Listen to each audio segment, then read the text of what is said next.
একটি অসমাপ্ত কষ্টের ভালোবাসার গল্প পর্ব এক। বদলে গেছে অনেক কিছুই, শুধু বদলায়নি তোমার সাথে কাটানো স্মৃতির মুহূর্তগুলো, যা আজও রোজ রাতে আমাকে যন্ত্রণা দেয়। আমি রাগলেই তুমি বলতে এটা রাগ নয়, এটা হচ্ছে তোমার প্রতি আমার ভালোবাসার সমষ্টি। তুমি ভুলছিলে, যদি আমাকে এতটাই ভালোবাসতে তাহলে কেন জীবনের কঠিন সময়ে হাত ছেড়ে চলে গিয়েছো? জানি তোমার কাছে কোনো উত্তর নেই, আর আমি তোমার কাছে কোনো উত্তর চাইও না। আমি সবসময় চাই তুমি ভালো থাকো তোমার প্রিয়জনকে নিয়ে। আর আমি না হয় আমার প্রিয়জনকে উৎসর্গ করে দিলাম তোমার প্রিয়জনের জন্য। আমার একটাই মিনতি, তার সাথে এমন কোন গল্প শুরু করো না যার শেষ তুমি না করতে পারো। ভালো থেকো তুমি, ইতি তোমার প্রাক্তন। পর্ব 2। ছেড়ে তো দিয়েছি, তবে এখন এই ভুল ধারণায় বেচো না যে এখনো তোমায় আমি বোকার মতো ভালোবাসি। ভীষণভাবে ঘৃণা জন্মে গিয়েছে কথাটার উপর, আর এই জন্মই তো তোমার থেকে রূপে, গুণে, চরিত্রে, ব্যবহারে হাজার গুণ ভালো। কাউকে সুযোগ থাকার পরও গ্রহণ করতে পারি না, আর ইচ্ছে হয়নি, তাই সব প্রস্তাবের উত্তর না দিয়েছি। বন্ধুদের সাথে দিব্যি অনেক ভালো আছি, মুখ খোলার আগেই বুঝে যায় তারা সব কিছু। রাগ করলে সরি বলে না তারা, বলে বাড়ি এসে মারবো, কিন্তু না আছে এদেরকে আরও কাছে পাওয়ার লোক, না আছে এদেরকে হারিয়ে ফেলার ভয়, শুধু আছে ভরসা আর ভরসা। এখন বুঝি আবেগে বন্ধুদের আড্ডা ছেড়ে ভুল জায়গায় সময় দিয়েছিলাম। ভাবতেই অবাক লাগে কতটা বোকা ছিলাম আমি। ভেবো না তোমাকে আমি ভুলে গিয়েছি, সহজে ভুলার পাত্র আমি না। আমি চাই না আমাদের আর কখনো দেখা হোক। আমিও তো দেখি আমার মতো কে রাখে আর কে ভালোবাসে। আর কখনো এটা চিন্তাও করো না যে আমি ভালো নেই, আমি আমাকে নিয়ে খুব ভালো আছি। এখন কারো জন্য আমার আর নিচু হতে হয় না, কারো মন রক্ষা করতে হয় না, কেউ কিছু মনে করলো কিনা ভাবতে হয় না। এক কথায় আমি এখন অনেক ভালো আছি, একা থাকতে শিখে গিয়েছি। এখন সব সময় মুখে একটা মৃদু হাসি থাকে। পর্ব 3। আমাদের জীবন কারো জন্য থেমে থাকে না, জীবন তার নিজের গতিতেই চলে। কেউ একজন আপনাকে ছেড়ে চলে গেছে, তাকে যেতে দিন। কেউ একজন আপনাকে অবহেলা করছে, তাকে অবহেলা করতে দিন।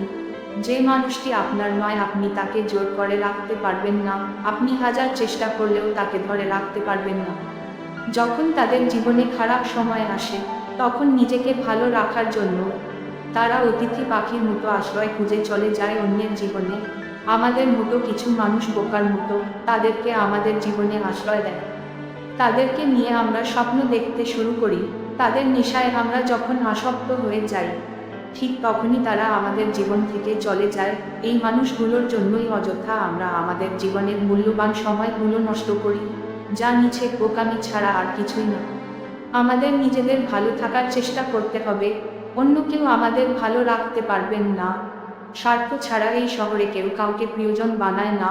অন্যের উপর কখনো ভরসা করবেন না, অন্যের কাছে কখনোই প্রত্যাশাও করবেন না। প্রত্যাশা আমাদের জীবনের দুঃখের অন্যতম কারণ।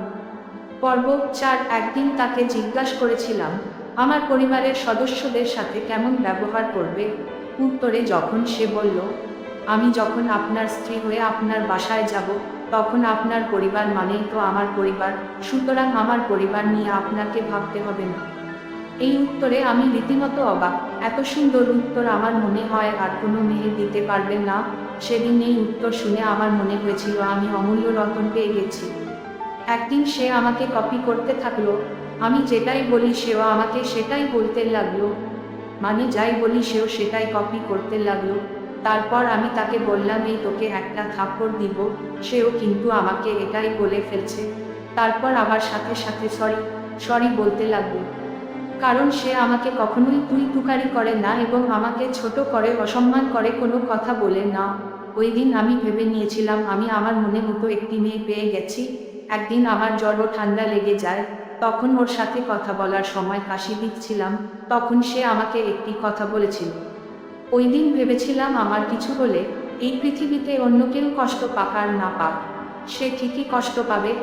আমাকে সাহায্য করতে না পারলেও আফসোস ঠিকই করবে আমাকে সাহায্য করতে না পারার কারণে। সেদিন কলটা কেটে তারপরও আমাকে একটা মেসেজ পাঠায়।